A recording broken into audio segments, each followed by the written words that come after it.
Uma eleição que desafiou todas as regras do jogo político brasileiro. Um candidato que enfrentou a hostilidade dos maiores veículos de comunicação do país, e mesmo assim, conquistou o Palácio do Planalto.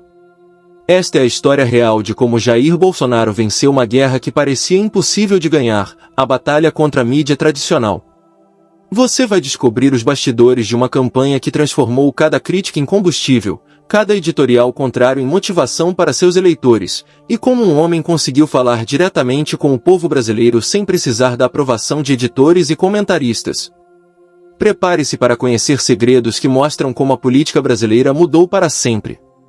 Durante décadas, Jair Bolsonaro foi aquele deputado que os editores de jornal adoravam odiar.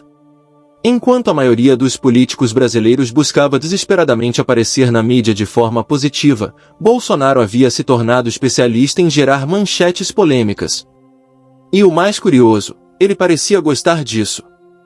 Nos corredores da Câmara dos Deputados em Brasília, entre o final dos anos 90 e início dos anos 2000, Bolsonaro tinha uma rotina peculiar. Toda vez que fazia uma declaração controversa, e ele fazia muitas, os jornalistas corriam para obter suas aspas. Não porque concordavam com ele, mas porque sabiam que suas frases renderiam cliques, audiência e debates acalorados. O que a mídia não percebia era que estava criando um monstro político. Cada matéria crítica sobre Bolsonaro chegava até um público que se identificava exatamente com quem estava sendo atacado. Policiais, militares, comerciantes, donas de casa conservadoras e trabalhadores que se sentiam esquecidos pela política tradicional viam naquelas críticas uma confirmação, finalmente alguém estava incomodando quem deveria ser incomodado. Enquanto outros deputados pagavam assessorias de imprensa caras para tentar aparecer nos jornais, Bolsonaro conseguia manchetes de graça simplesmente sendo ele mesmo. A imprensa brasileira, sem saber, estava construindo a marca política mais poderosa do país. Cada editorial contra ele era como um outdoor gratuito para um público que desconfiava profundamente da grande mídia. Em suas redes sociais, que cresciam exponencialmente, Bolsonaro começou a desenvolver um discurso que se tornaria sua marca registrada: se a mídia está atacando, é porque estou no caminho certo. Era uma lógica simples, mas devastadoramente eficiente. O ano de 2017 marcou um divisor de águas na relação entre Jair Bolsonaro e a mídia brasileira. O que antes eram críticas pontuais se transformou em uma campanha sistemática contra sua possível candidatura presidencial.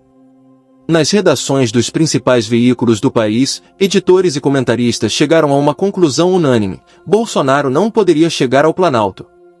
O que se seguiu foi uma operação de guerra jornalística sem precedentes na história política brasileira.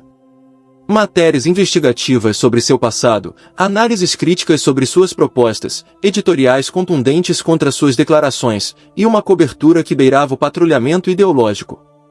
A mensagem era clara: a imprensa brasileira havia escolhido seu inimigo número 1. Mas havia um problema nessa estratégia que ninguém nas redações conseguia enxergar. Quanto mais a mídia atacava Bolsonaro, mais ele crescia nas pesquisas de intenção de voto.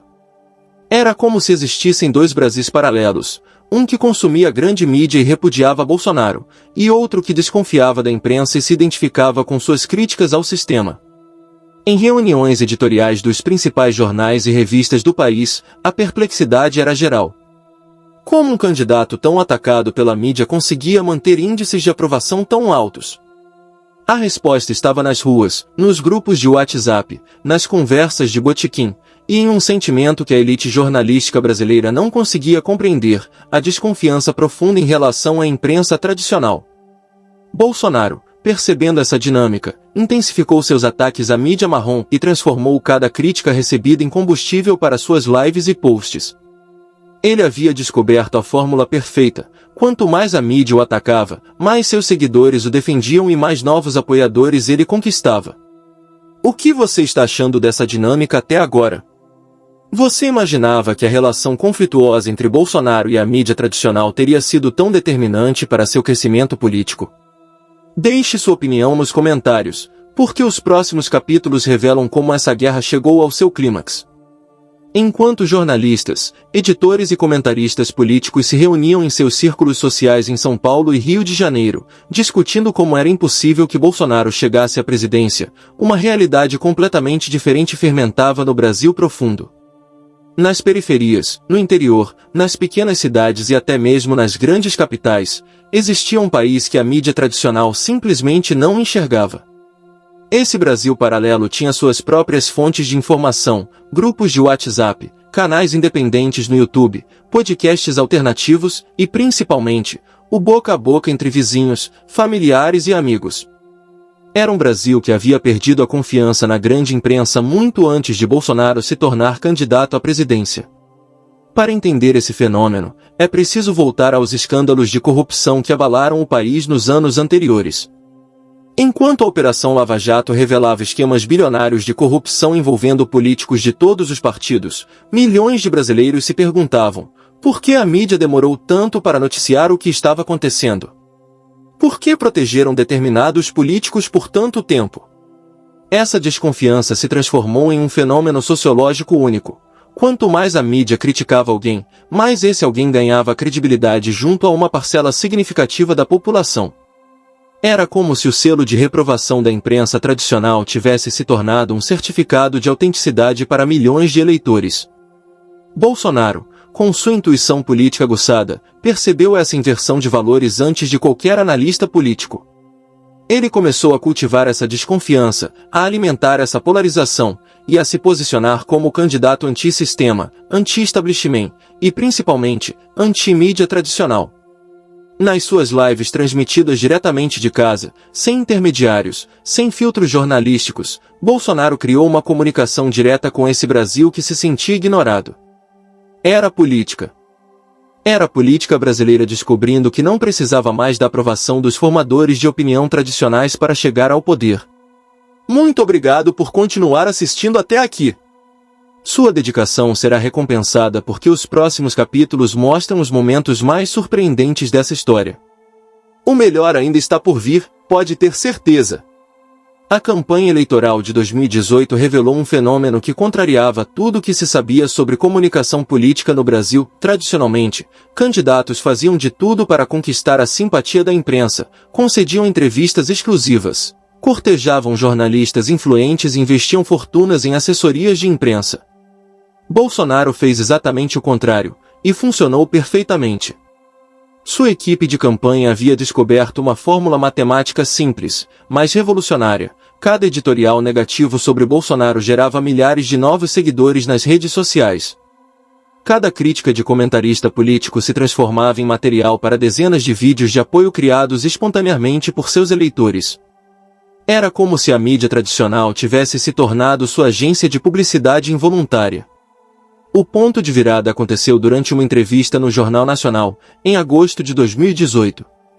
William Bonner e Renata Vasconcelos fizeram perguntas duras, confrontaram Bolsonaro com suas declarações polêmicas do passado, e claramente demonstraram desaprovação por suas posições. Para a mídia tradicional, foi um exemplo de jornalismo investigativo. Para os eleitores de Bolsonaro, foi a prova definitiva de que a Rede Globo estava contra seu candidato. Nas horas seguintes à entrevista, as redes sociais de Bolsonaro explodiram. Milhões de visualizações, centenas de milhares de comentários de apoio, e uma narrativa que se espalhou como fogo. Viram como eles trataram nosso candidato? Isso só prova que ele está certo. A audiência da entrevista foi recorde, mas o resultado foi o oposto do que a emissora esperava. A partir daquele momento, a campanha de Bolsonaro passou a usar cada crítica da mídia como combustível. Criaram um sistema onde monitorizavam tudo que era publicado sobre o candidato nos grandes veículos, e imediatamente transformavam as críticas em conteúdo para as redes sociais. Era política de jiu-jitsu, usar a força do adversário contra ele mesmo. Os números eram impressionantes. Quanto mais a mídia atacava, mais Bolsonaro subia nas pesquisas. Seus assessores chegaram a brincar internamente que deveriam mandar flores para as redações dos jornais, tamanho o favor que estavam fazendo à campanha. A noite de 28 de outubro de 2018 será lembrada para sempre como uma das maiores surpresas da história do jornalismo político brasileiro. Nas redações dos principais veículos de comunicação do país, jornalistas, editores e comentaristas assistiam incrédulos à apuração que confirmava sua maior derrota. Jair Bolsonaro havia sido eleito presidente da República com mais de 57 milhões de votos. Nas salas de redação da Folha de São Paulo, O Globo, Estadão e Veja, o clima era de velório. Durante meses, esses veículos haviam publicado centenas de matérias críticas sobre Bolsonaro, editoriais pedindo para os eleitores votarem com responsabilidade, e análises que garantiam que sua eleição seria um desastre para a democracia brasileira. Mesmo assim, ou talvez por causa disso, ele havia vencido de forma categórica. Nos estúdios das emissoras de televisão, comentaristas políticos que passaram anos explicando por que Bolsonaro nunca chegaria ao poder tentavam encontrar palavras para explicar o inexplicável. Como um candidato tão rejeitado pela mídia conseguiu conquistar tantos votos? Como todas as pesquisas e análises políticas erraram tanto? A resposta estava nas telas dos celulares de milhões de brasileiros que haviam decidido buscar informação longe da mídia tradicional. Era a primeira eleição da era digital, onde o poder de influência havia se deslocado das redações para as redes sociais, dos editores para os próprios eleitores. Quando Bolsonaro fez seu primeiro pronunciamento como presidente eleito, uma frase resumiu toda a saga: o povo brasileiro mostrou que não precisa da aprovação de ninguém para escolher seus governantes. Era o epitáfio do poder da mídia tradicional sobre as eleições brasileiras. Naquela noite, mais do que um candidato, havia vencido uma nova forma de fazer política. Uma forma que dispensava intermediários, que falava diretamente com o eleitor, e que havia transformado a hostilidade da imprensa em combustível para a vitória. A política brasileira havia mudado para sempre, e a mídia tradicional precisaria repensar completamente seu papel na democracia. E aí, você já desconfiava que a relação entre Bolsonaro e a mídia tradicional tinha sido tão determinante para sua vitória? Conta nos comentários se você acredita que um candidato pode realmente vencer contra a vontade dos grandes veículos de comunicação, e qual capítulo mais te surpreendeu.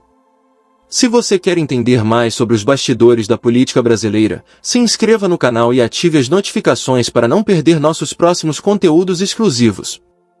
E já que você chegou até aqui, não perca nosso próximo vídeo sobre como Bolsonaro governa sem depender da aprovação da imprensa. Você vai se chocar com as estratégias que ele usa.